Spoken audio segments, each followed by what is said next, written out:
Once all your people have joined, we can start.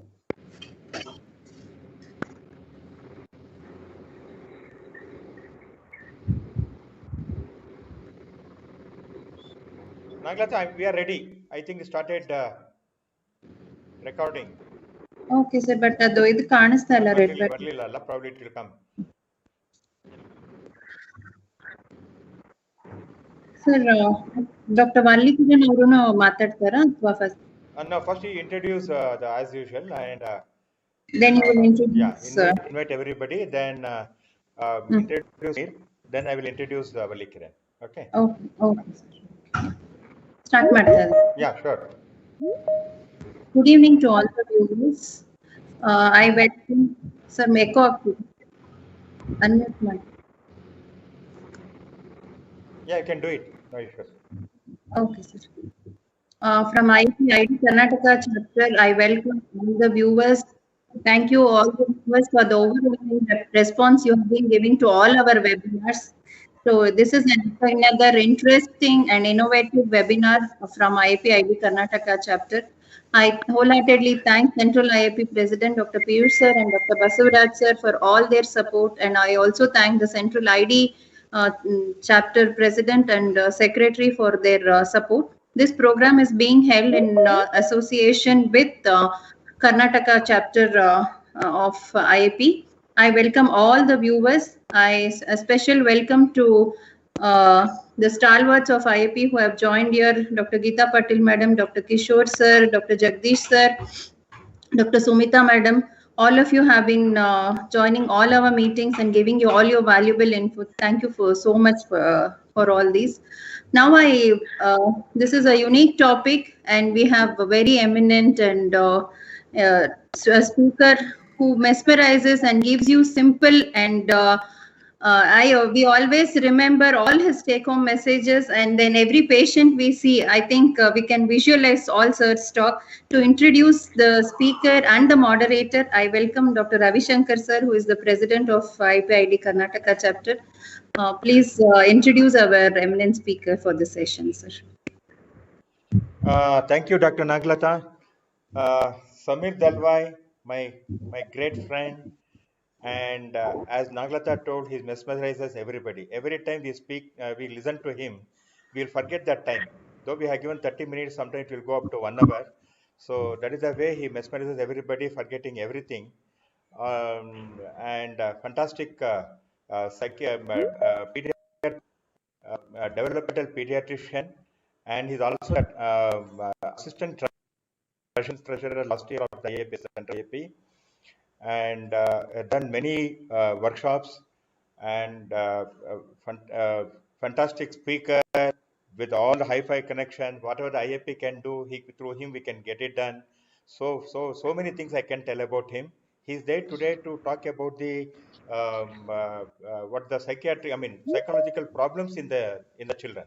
We know the COVID has not affected the children much severely, but it has affected their mental capacity.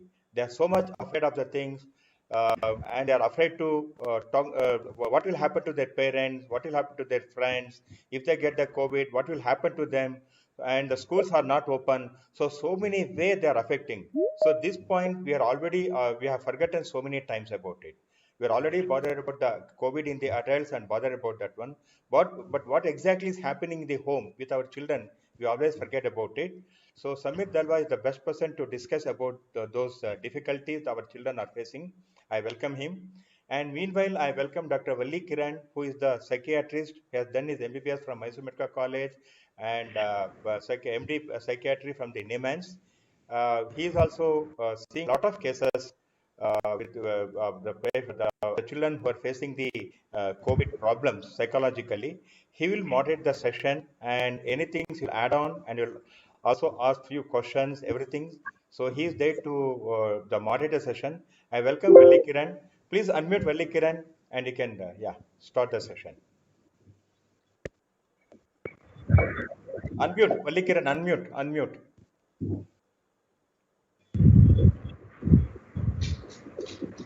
Thank you, Dr. Ravi Shankar.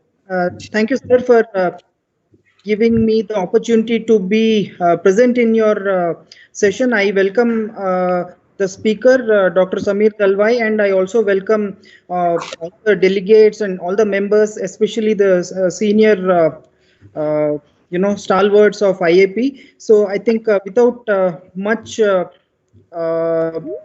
more delay, I would like to hand over the Session to it's not the stage, but maybe the screen to Dr. Samir Dalwai, and with a very brief introduction that Dr. Ravi Shankar gave, that we are forgetting about the impact of all this pandemic on the children, especially the mental health aspect, because there have been so many mortalities, and so many people have so many children have lost their parents, and so many people have lost their livelihoods. So there is a lot of impact on the children. So I'll let Dr. Samir Dalwai start his talk, and then we can maybe take some questions, and maybe we can have questions at the end, and we can take it as it comes.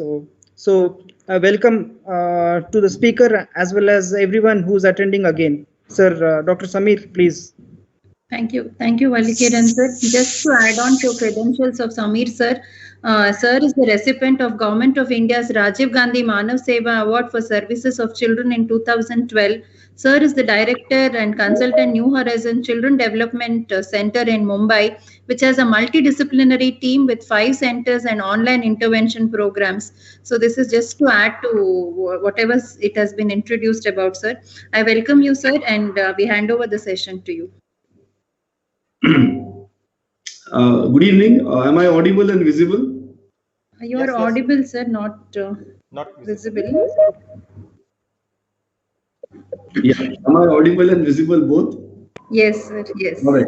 So good evening to all my dear friends from Bangalore, which is a city very close to my heart. And good evening and thank you to the honorable moderator and chairperson for today's talk, Dr. Valikeran ji. It's an honor to have you here. Good evening to my dear friends, Dr. Ravi Shankara, Dr. Jagdish Chinnappa sir, Dr. Naglata ma'am, and also I am privileged that the ID chapter, otherwise a person like me will never get to meet all you guys from ID. So Dr. Yagnesh Popat ji, Dr. Kya Goshuttam ma'am, Dr. Amresh Patil ji, my dear friend and respected senior Dr. Ashok Datar ji, I saw Dr. Geeta Patil and all the respected IIP members, EB members from Bangalore, Karnataka, and ID members. So good evening to you and thank you for this great opportunity. Like I said, I would never have got a chance to be in front of the prestigious ID group. So I consider myself very honored today. I am obviously not going to talk about anything related to the part of infectious diseases, because all of you are the bosses. Who am I to talk about ID? So I'm just going to talk about how to help children and parents during these tough times. And we may start by imagining that this is a talk only for pediatricians, because all of us as parents, as uncles, aunts, we have our own children that we have to look out for. And I would share that or request that let's look at it for ourselves, how we will deal with our children. And then it's easy to remember this, how we convert this or work with this in our clinic. Because if we are able to do this in our day-to-day life, I'm sure we are able to help our patients coming to the clinic as well. There is nothing to really make notes, because I'm going to share a couple of articles with you in the window box after some time. And all of that has been covered in these 2 articles which you see on your screen. News 18 had these articles, we had written them down, and Dr. Ravi was kind enough to say that we should take that up. So this is what you all have been invited for the talk today. We know that it has affected children's mental stability and confidence and shaken them very badly. How do we help them with it? I would like to begin by saying that healthcare and health systems are gearing up, but the hazards faced by the parents and community depends on the pediatricians and IAPNs, that if we can prioritize parent education and awareness about both medical and mental aspects, that's the best way we can deal with this so-called or expected third wave and children's wave. So it is IAPNs who are the bulwark of what we are going to help everybody.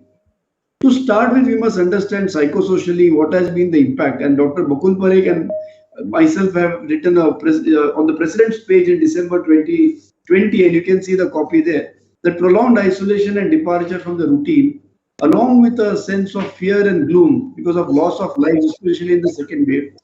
There are so many things we are seeing in children right away: acute panic, anxiety, depression.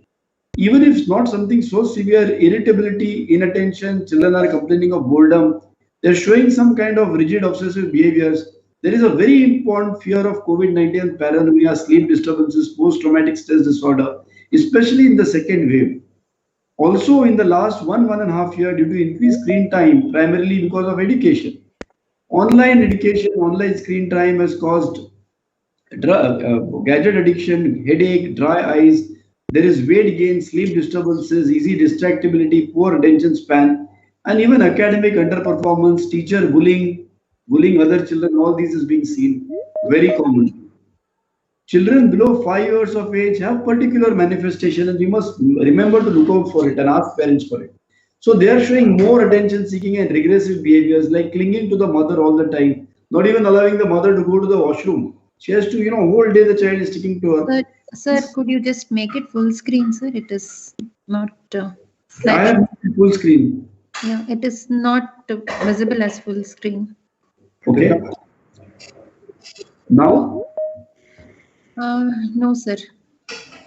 On my screen, I've made it full screen. So is there anything that I need to change? Shall I stop this and restart again? I think so, sir, because okay. We are not able. This is not full screen. Ravi Shankar, sir. Yeah, that's what is not full screen.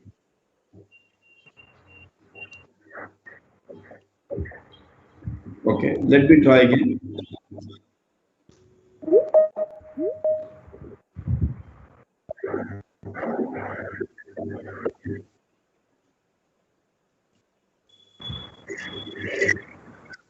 Is it full screen now? Yeah, it's seen. The PPT is seen, but not the full screen.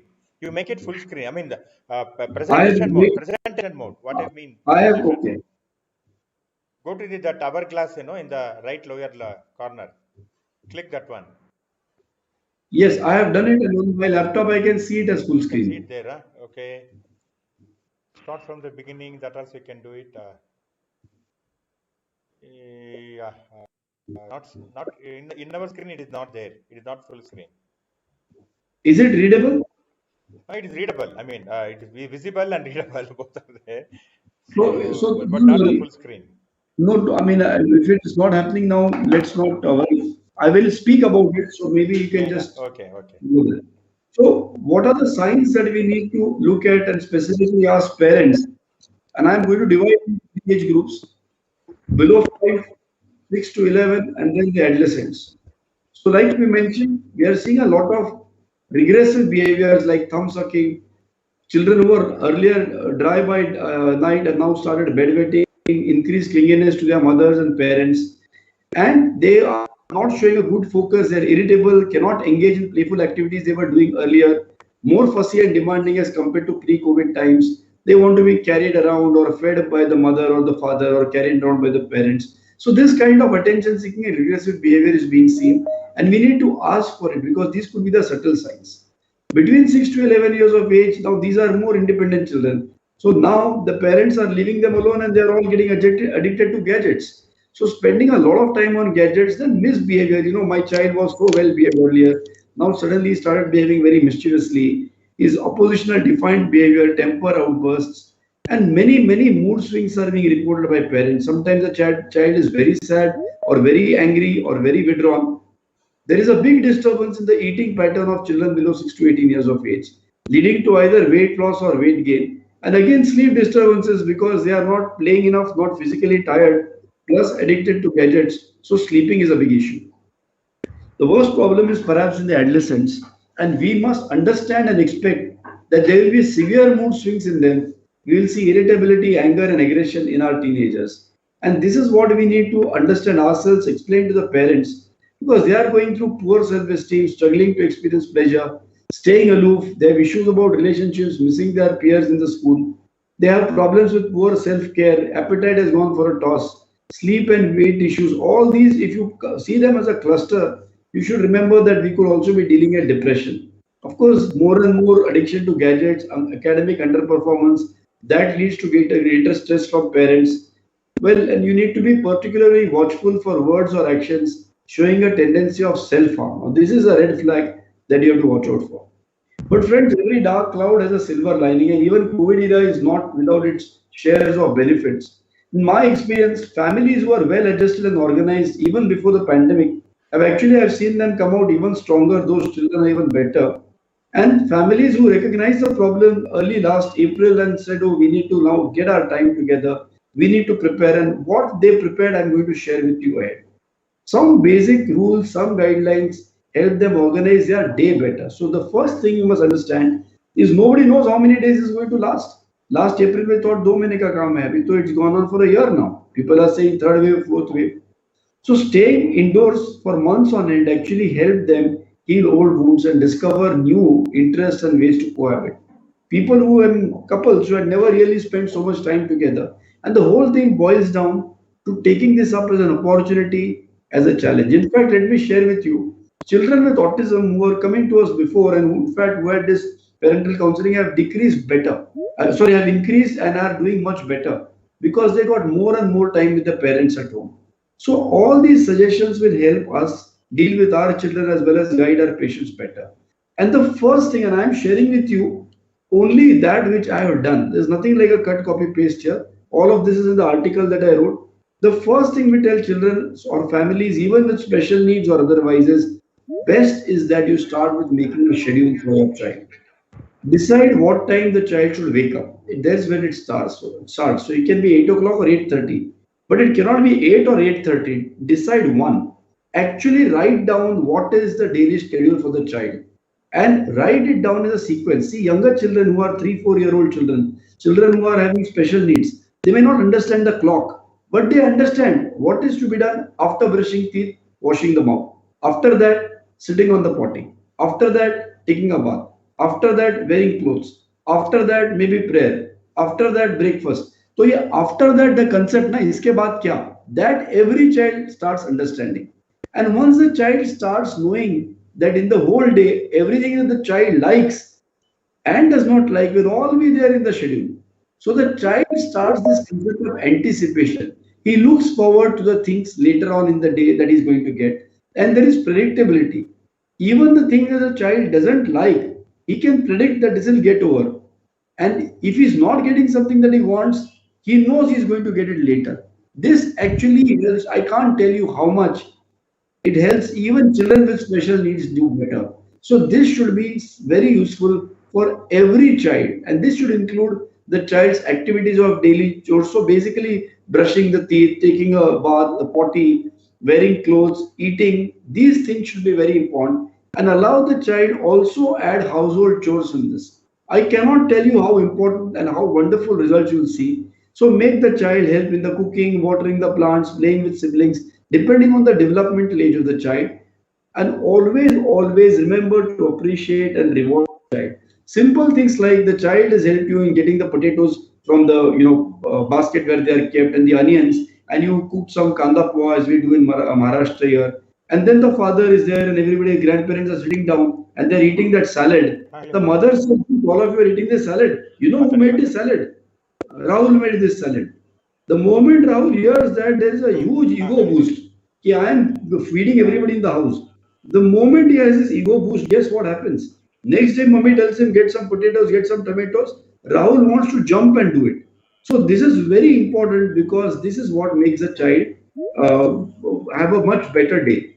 Don't be focused only on academics. You can schedule it for a half an hour, 2 or 3 times in the day, preferably first half.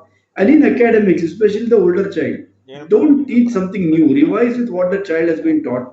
But what you can do is, what is missing in the online school is a direct teacher relationship. So you can add examples, incorporate stories or events that you know that the child understands and relates to. This makes the child enjoy it more. And don't stick to the, always stick to the schedule. Don't push the child. Any compulsion and half an hour you have studied, now study some half an hour more. अच्छा पढ़ाई करे और आधा घंटा करो. That only makes them detested. So the predictability is very important from your point of view. As a parent, you should also stick to the predictability. If you have said study only for half an hour, you should stop after half an hour. This is what makes the child trust the parent. The second lesson is always make time for fun activities throughout the day for the child. So simple thing like designate fun corners, keep the books there, the paints there, the colors there, some messy painting, solving puzzles. Don't let it be strewn across the house. Keep a fun corner and keep a time for the fun corner. So music and movement is very important for children. They are getting bored without any physical exercise. So set up half an hour in the evening or afternoon where everybody sits together or gets together and dances. Simple things like standing at the window and talking about what's happening. I mean, gossip is actually a great way. I'm not advocating it officially, but gossip is a great way to bond with anybody. So, what is this one doing? What is that one doing? Talking about this is actually a great way to even get the child's language skills to be built up. Even cleanup time is very important, but do it in a fun way. So put some music. There was this breakup song, right? So similarly, there can be a cleanup song and see to it that all of this is timed along with the song so that the discipline in the house is well maintained. COVID is also a time for learning, and what's important is learning is not only from the academic books. So instead, begin with a journal or a scrapbook or a project or some science experiments which you are there. But understand that you need to guide the child on this activity as they may not do it together, but don't need to be with the child all the time. So this is some work you assign to the child, some activity. Reading is a very good thing. So whatever interests the child, some children will need a lot of pictorial books. Some will like just reading the content part of it. So whatever it is, at dinner time you can have a time that look whatever everybody's read in the day, everybody gets 5 minutes to talk about it. So this actually helps them improve their vocabulary and language as well. Board games like Monopoly or chess have their Ludo, have their own things about planning and strategy. Activities like stamp collection, dance, drama. Now you can do all this online as well. There are so many people doing this online. Dramatizing stories. We used to read the books in school and then you used to have acting on it. So you act on it. Somebody becomes the king, somebody becomes the queen, somebody becomes the prince. Now these are very good ways to instill the good values that we want our child to have instead of just giving them a lecture. And some of this child grows older, even age appropriate current events, whatever's happening in the world, they're very interested in talking about it, especially adolescents, having family debates and discussions, or even an online Antakshari contest on Microsoft or Zoom. This is very important. Children can connect with their cousins or relatives across the world. Even celebrating birthdays online or return of family members from the hospital are very important events that should be celebrated. Now, the biggest problem that we must understand is the adolescence. Now, see, all of you look back on our own lives. Our best friendships, even today, are those we made in the adolescent age group. And this is what they are losing, and it's a very tough time for them now. Now, look at the debates on television now. Children, what about the 12th standard exam? Now, last year they missed one exam as well. Again, they're missing exams this year. So, relationships are being affected, academics are being affected. They have no clue what kind of exam will come to them. Is it going to be an MCQ? Is it going to be subjective? Is it going to be online? Is it going to be physical? So it's completely stressful. They're not sure about their future. And this, as it is, was a big problem in teenage. Now it's getting it worse. So make sure you give them some time online to connect with friends and with extended family. Very important not to be judgmental. Because the moment you start, because you yourself at home are there, irritable, troubled, bored, we also have our own problems. But it's very important not to make judgment calls or not to say you are like this or you are like that. The very fact that you in your mind keep the I will not use the you word. You, that if you don't use that, then the judgmental part stops. And we are the role model for the child now more than ever because of these issues. So academics is important, but do not overstress. Whatever good that they do throughout the day, I gave the example of setting the dinner table or the lunch table. Focus more on that rather than the bad behavior. Ignore as far as possible all the bad behaviors and do not be an overreactive parent at home. Don't overreact, don't be dramatic. If the child has done something, at the most say one sentence or avoid it. Do not go on and on and on and on and on. The other thing is harsh discussions. Something is going wrong. We say, no, I don't want my child to hear about it. But the child hears you whispering to each other, it actually frightens the child even more. In fact, it's better to talk to them in the level that they can understand because having a sense of control actually makes them feel better. One most important thing for parents is that all ages listening helps. As grown-ups, especially doctors, we have this instant the urge to offer instant advice. अच्छा ऐसा है अच्छा ये करो. पेट में दर्द है, do this. You've got vomiting, do this. You've got pain in the tummy, do this. Resist this. Child doesn't want to have your advice. Nobody wants your advice. He just wants you or she just wants you to listen to them. So 60, 70, 80% it helps when you allow the child to say whatever they want to say. Please, as we all know, the media and the news is just spreading a atmosphere of gloom. So try and avoid that. Make sure they get 1 or 2 hours of physical activity. Simple things like a trampoline in the house can help. If they allow the child to go on the staircase at times when it is not crowded, allow the child to go on the staircase. That can be a good area to play. About gadget use, very important to set rules and be consistent yourself. So simple things like having screen-free hours, that okay, from this time to this time, none of us will use the screen. Or zones in the house, okay, the lunch area and the sleeping or the bedroom area are screen-free zones. And days maybe we can select Sunday, no screens at all. And especially be very careful to keep them away before bedtime. Because children who take the phone to bed is a worst thing for their sleep pattern. Plus, you never know what they are going to be looking at or talking to. So at the same time, this can happen only if you promote other non-screen activities. So like I mentioned, the other activities about keeping a journal or a science or experiments or talking to your relatives, that can be very important. We know that overexposure to screen time can induce so many problems: hyperactivity, speech delay in younger children, red eyes, sleep disturbances, headache, fatigue. Plus, there's the issue about cyber safety. A very important aspect of the child's health is sleep, and sleep is being impaired in a very bad way. So make sure in your schedule, like I mentioned, fix a time that the child has to wake up, and we advise after 3 years of age avoid napping. So if the child can wake up at about 8:30 at a fixed time every morning, you have a schedule throughout the day, you have some schedule for physical activities inside the house if not outside, or on the staircase like I said, or a safe area, and no gadgets in the second half or at least in the evening part, then falling to sleep at a particular time becomes a much easier thing. Now we know every family has been hit hard. What we understand or need to work on is getting the parents to support each other and the child. Because a positive co-parenting relationship has been found in evidence to be the best to ensure the child's well-being. And parents need to support each other. And the children, if they can see this, it's going to make them more patient and also cooperate with the rest of the family. Finally, last couple of things: children with special needs, in fact, need more care, attention, and patience during this time. Nothing great about it, we understand that. But the good point is the more time parents are at home, it's actually a good thing for the children with special needs. So, the same things I mentioned earlier: make a daily schedule, especially involving self care and hygiene. Simple activities like brushing, toilet, bathing, eating, dressing.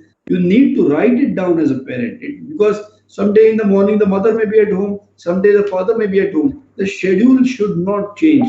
The lesser the arbitrariness, the better for the child with special needs. I'll say it one more time.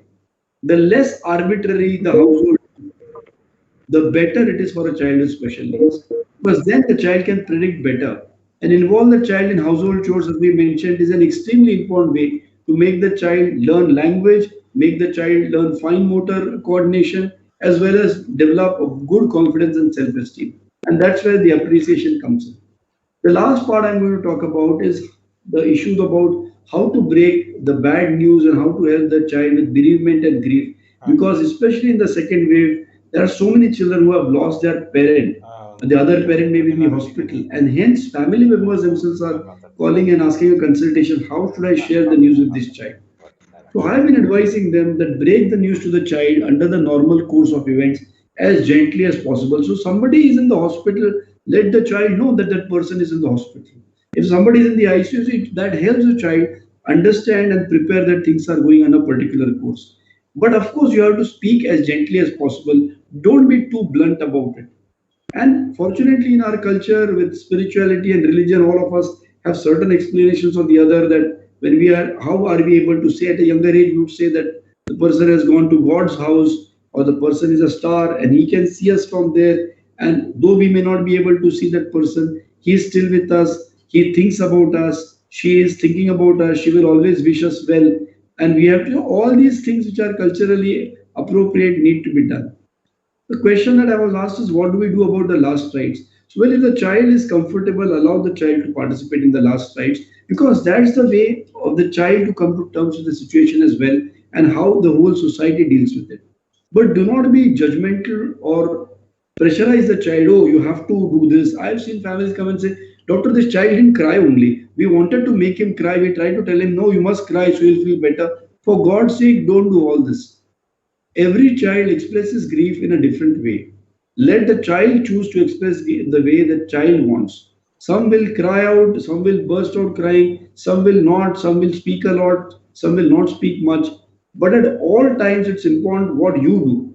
And it's important at all times not just to speak affectionately, but to display affection and be accommodated to the child. Please understand that the children are very afraid, anxious, and very important, they feel insecure or guilty. Very often, children blame themselves that because of me, this XYZ thing happened and the person left us. There's no logic in it, but that's what it is. That's a child. He has no idea. The other very important issue besides guilt is insecurity. The child may have lost one parent and now may be afraid that the other parent also is going to go. This is an extremely important issue about feeling insecure about the other parent. That what happens if now the other parents also goes away. So continued affection and support in words and actions is very important, and never make them feel that they are responsible for it. Never make them feel that if you do this, I'll go away. Huh? People use this like it's a regular way of talking. Never ever say that to your child that if you behave badly, I'll leave you and go away, especially in such negative and dark times. So that's very important. And finally, in both the children that I was asked to counsel, they had been told some deception. No, no, he's gone out of town. In fact, one of the parents used to call up keep the father's mobile on silent and call up the father's mobile and talk from this side, or say, okay, his number is coming engaged, or he will come later, they'll come back next month, in the hope that the child will forget about the fact that he had a father. That's not likely to happen. So do not create deceptions and falsehoods. When the moment, eventually, when the child realizes that you have lied to him, he's going to take it out against you, that you are the one who was bad. There are some families in which both the parents may be in the hospital, and you may be afraid to go and take that child because nobody wants to bring a child from COVID, because you never know the child may have had COVID. So the 1098 or child line or child support are very important for in this time, and we may need them to help us. And finally, please have a good word for the parents, because parents are always expected to look after their, people are expected, the mother is expected to look after her parents also, her in-laws also, her husband also, her children also. She has her own work. So the mother, in India, we expect her to be Nirupama Roy. In those Hindi films, you used to see always struggling, crying, helping everybody else. That's not true. It's not possible. You need to understand that she needs to look out for herself as well, because her happiness is essential for the whole happiness of the house. And whenever you see that besides these small tips that you have given the parents, maybe once ask them to follow up. That's very important. Following up and seeing whether things have got better or no. If things are not getting better, or you suspect self-harm at any point of time, always better to refer them to a developmental behavioral pediatrician or a child psychiatrist. And let us all remember that, like all bad things, this pandemic will end too. For some, there will be an irreparable loss. For others, things will start getting better. But at the end of the day, our children are looking up to us as role models, and we have to take care of ourselves as well as the child.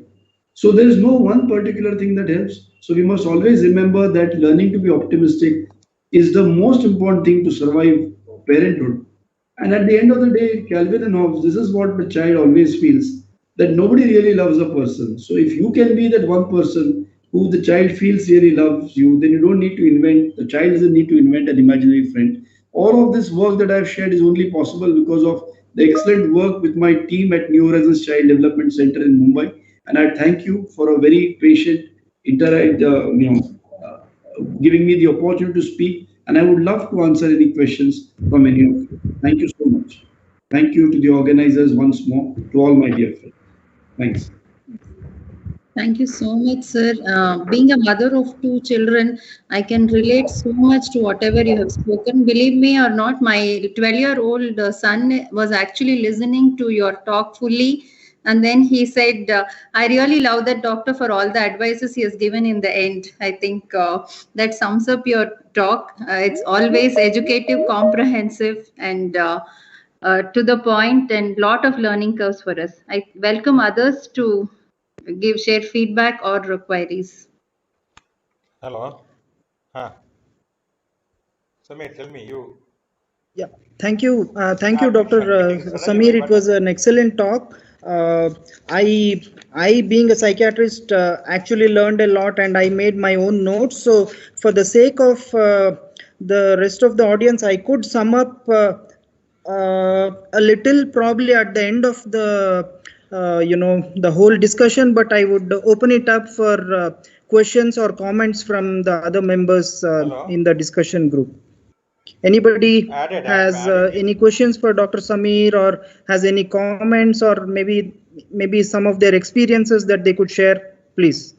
Dr. Jagdish, please, sir.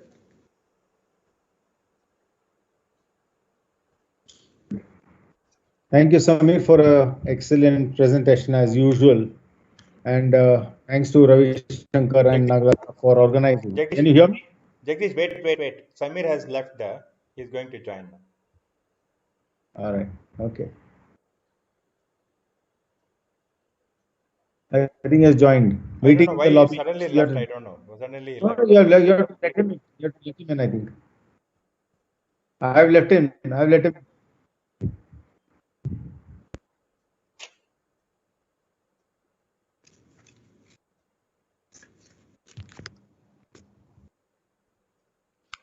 He's still coming in.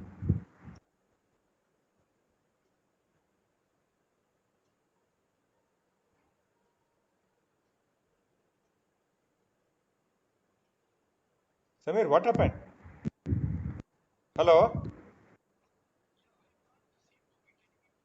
No, through the email you join, through the email, go to the email and through that you join.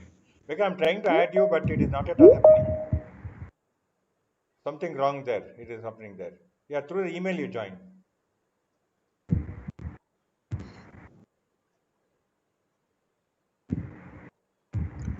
If he's going to take time, why don't you request our moderator to give his comments? Yeah.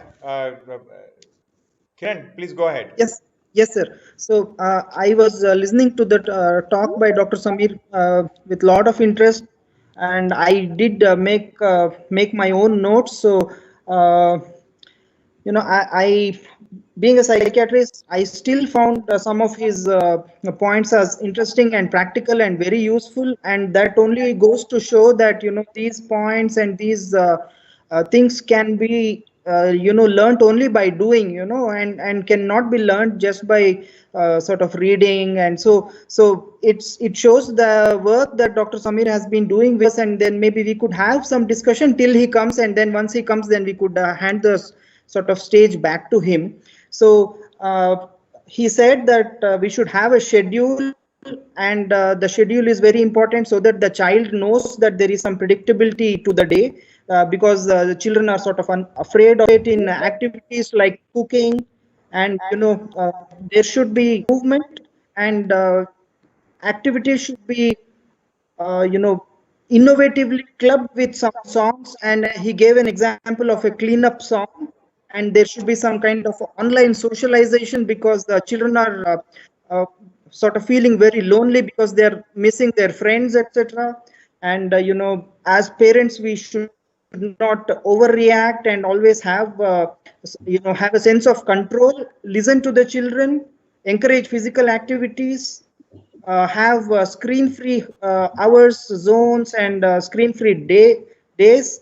And again, at the end, he sort of discussed about this is what I mean.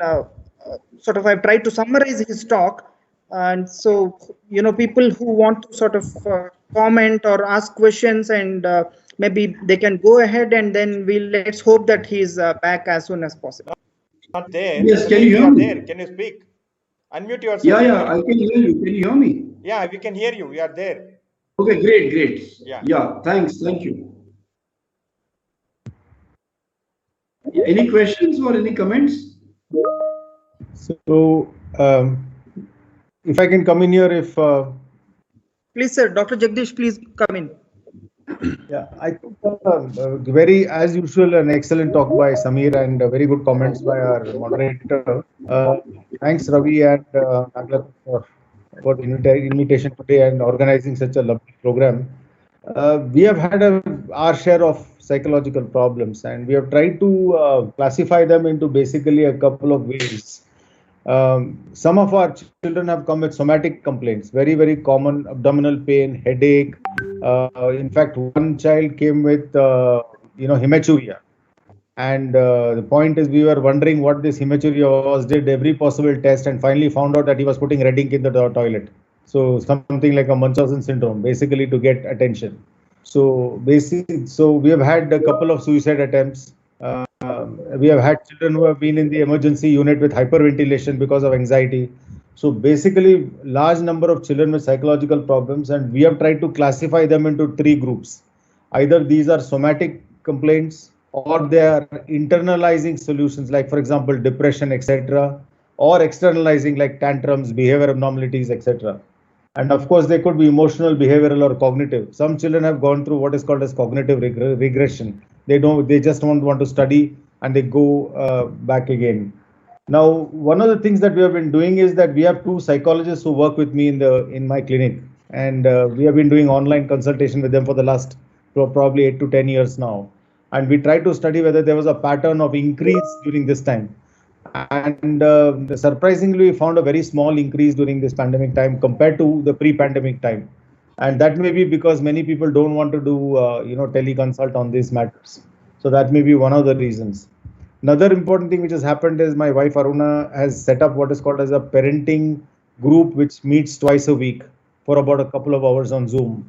And this kind of, where there are different parents coming up with talking about different problems they're having with their children.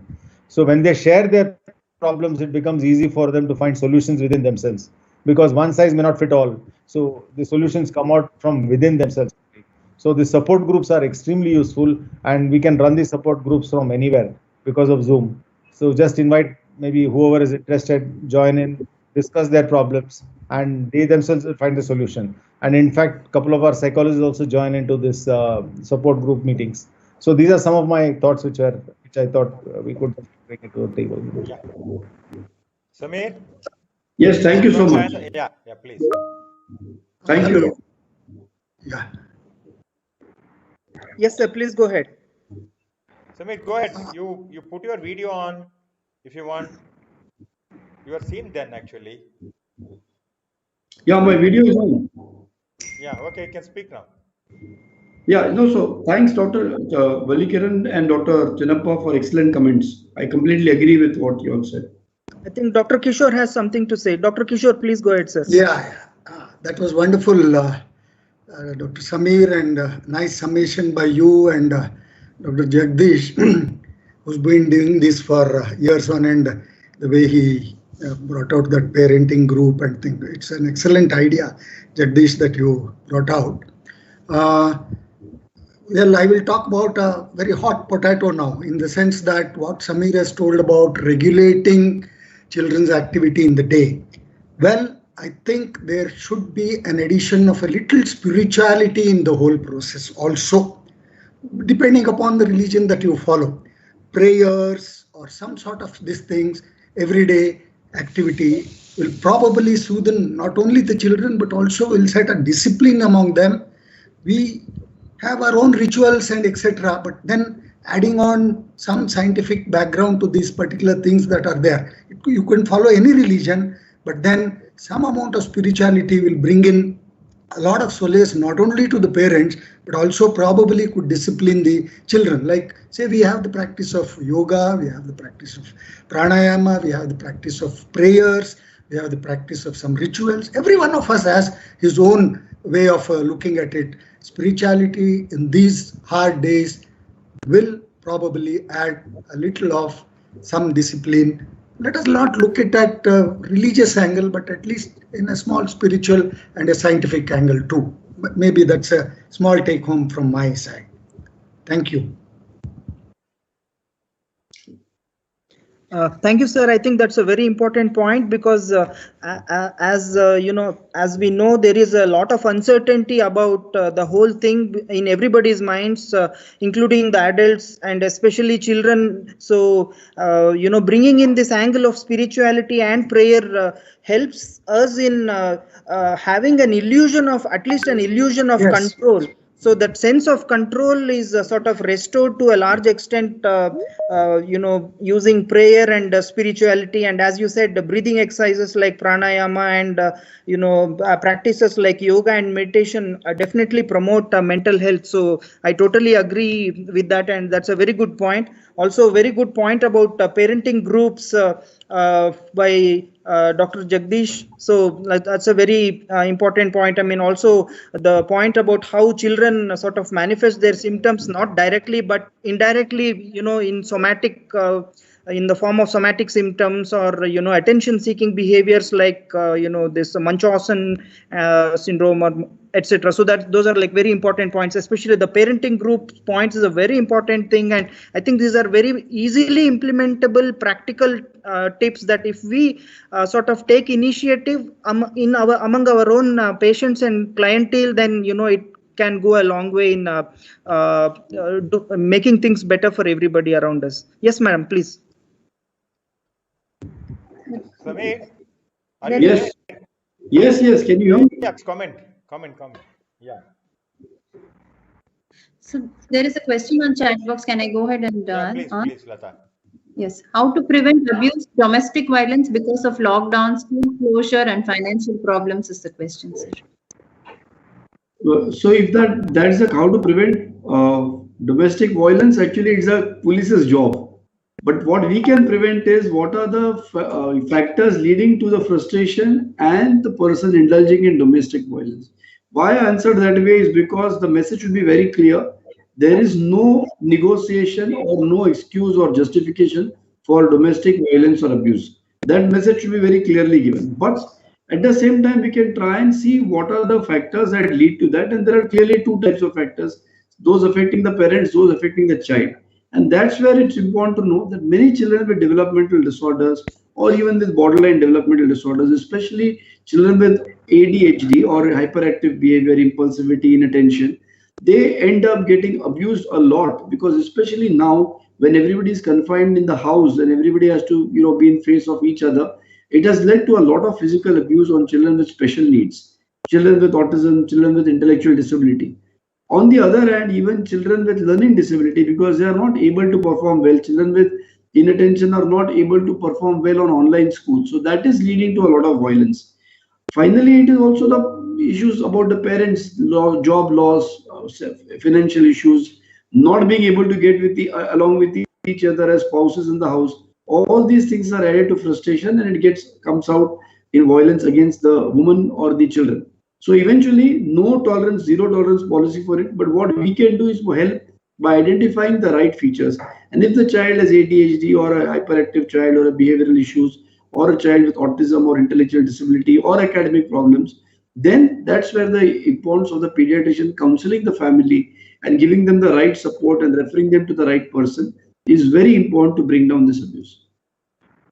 Thank you, sir. I have my personal question, sir. I feel the whole routine, you were talking about the routine in a developmentally delayed child. I think my own kids, I'm not able to set a routine to the kids. I mean, they feel now there is no school, there is no timetable. Is there any tip for people like us to set a regular routine, sir? Yeah, that is the most important question in this whole talk, or whatever I said also. More important thing I said, because what has happened is arbitrariness. And arbitrariness is the worst thing for any kind of discipline or any kind of habit that needs. Now, especially when there are 3, 4 people in the house, all of them have their own separate agenda. If things are arbitrary, it's going to be impossible for the mother to manage her work as well as to manage the household chores as well as to feed the children. And that gets into more and more arguments with each other. And that eventually leads to the abuse that we spoke about in the earlier question. So the simple tips to understand is that let's start by the fact that you cannot survive such a difficult situation unless you have a discipline. And for that, you need to have a timetable. And that's where the schedule comes in. There are two important elements on the schedule. A schedule is not what the mother wants the child to do throughout the day or father wants the child to do throughout the day. It will fail. It has to have a component of what the child likes as well as what the child doesn't like in equal or good measure. And the second part of making the schedule is involve the child in making the schedule. Because the child should not feel that this is what the government is imposing on me. The person will never pay the tax. So these two aspects are important while making the schedule. So include everything that is the child likes as well as what the child doesn't like, but very clearly put it down at what time the child is to be done. Having said that, the schedule will work only if there is a review. And the review has to be done ideally every evening. So if it is a younger child or you are beginning the schedule, if you have written down the schedule that this is what is to be done throughout the day, it's very important at evening, say 7, 7:38, for 10 minutes, 15 minutes, there has to be a catch up on the schedule. Okay, guys, what was your schedule throughout the day and how did you manage to finish it? So they will say, okay, we did this, we couldn't do this, this part went according to schedule, that didn't go according to schedule. It's very important to acknowledge that they did some things according to the schedule and acknowledge, oh, so this part you couldn't do. Instead of catching them for it, oh, why the hell didn't you do it? It is to be said, oh, why didn't the schedule work? And actually the schedule works precisely because of that. The schedule becomes a third person. So it doesn't become tutu meme between the mother and the child or the father and the child.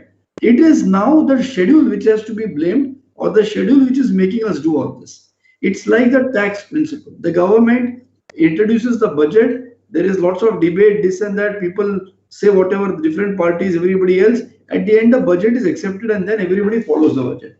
So when the income tax fellow comes to your house, you can't ask him, why are you taxing me so much? He says, I'm not taxing you at all. It is the government's rule. It is you have accepted that. So the schedule becomes the third person in the house who is now making the children do things what they like or they don't like. So if they don't like, it is a schedule. It is not you. So this prevents the animosity coming in between. So if the child says, okay, I couldn't do this. Oh, was the schedule wrong? Did the schedule pack too much in your day? Maybe it was unfair to have packed so much for you. Say that.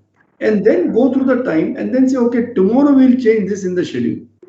At the same time, if you feel the child is acting a little smart and is trying to avoid that, say, no problem. Today, auntie had come. So you missed out on doing that. And uncle had come. You were busy chatting with them. No problem. This much part of today's schedule will shift it to tomorrow's schedule. So it becomes a dynamic activity without blaming either you or the child. And you are working with the schedule. So the schedule is a third person. The anger isn't come to each other.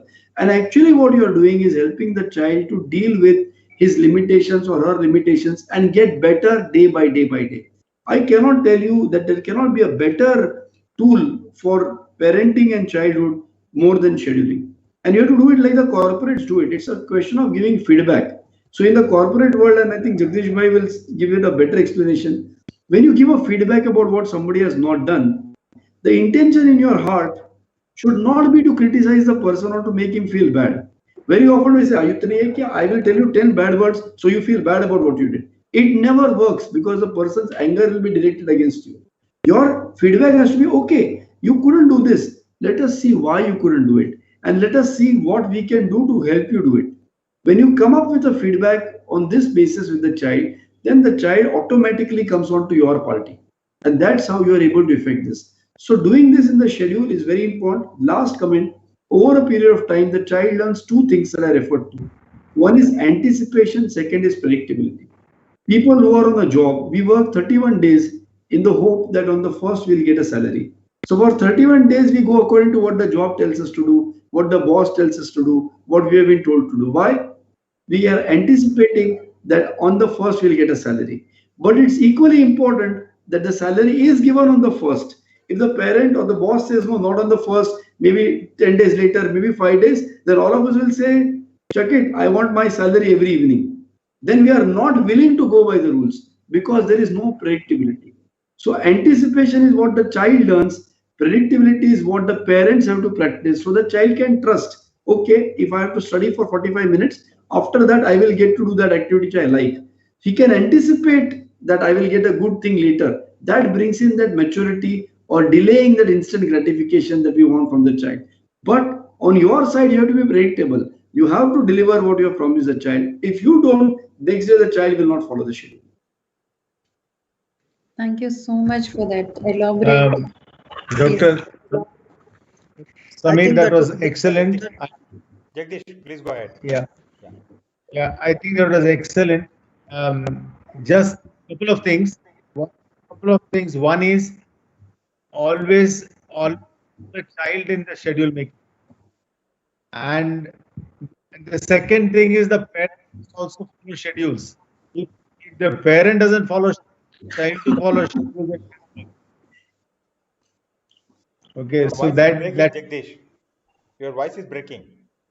Yeah, can you hear now? Yeah, we can hear you now. Yeah. Okay, so I think two important points. One is parents also should follow schedules.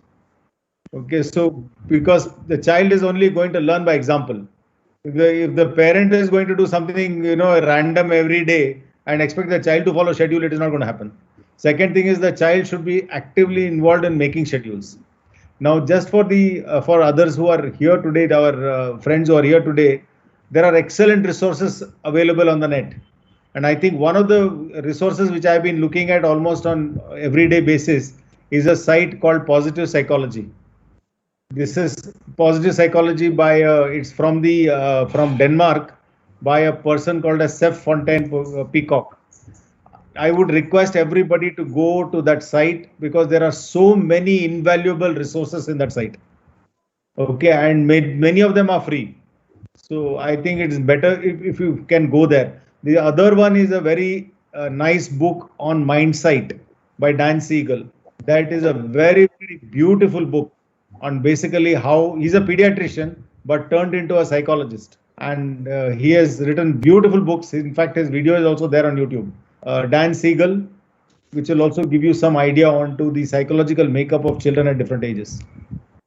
Please put it up in the chat box, Jagdish. If you can type it, it will be helpful. I'm dyslexic.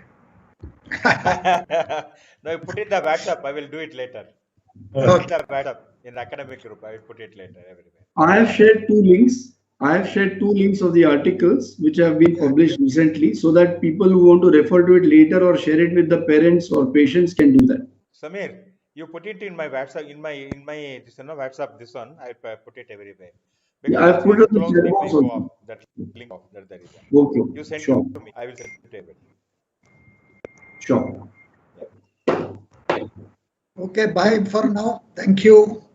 I think that was an excellent discussion, and thank you all for the participation. I thank Dr. Samir Dalwai for his excellent talk and also going into the minute aspects of actually implementing whatever ideas that he spoke about. So especially the activity scheduling and how to negotiate with children. So it shows that he has actually handheld us through doing these things on a practical basis. So I thank him very much, and I also thank Dr. Ravi Shankar and the office bearers for organizing this. So over to Dr. Ravi Shankar. Yeah, Naglata can go ahead. Yes, thank you, Valikiran sir, for your valuable inputs and moderating this session. It was wonderful having you on this session. Maybe we will have much more sessions with you. And Samir sir, it is a wholehearted thank you for being. I am a mother of two children. I don't know if you heard, but then it was so valuable for me to listen. And there are so many practical points for us as a pediatrician and as a mother to learn. As always, it is to the point and practical points are there. And thank you so much. And my son also was thanking you and he was always saying whenever you said, oh, ye point seek lo, ye, this is such a valuable, you listen to this. This is what I want you to follow. So many learning point for all of us there. And thank you so much for sparing time and coming and online with us, sir. Thank you so much. Thank you. Thank you very much to all of you. And thank you so much for inviting me. Pleasure. Thank you. Yeah. Thank you, sir. And thank you. yeah, from ID chapter, there will be one more session planned another 2 weeks. I welcome all the PGs to register for that. That will be an online quiz on vaccination.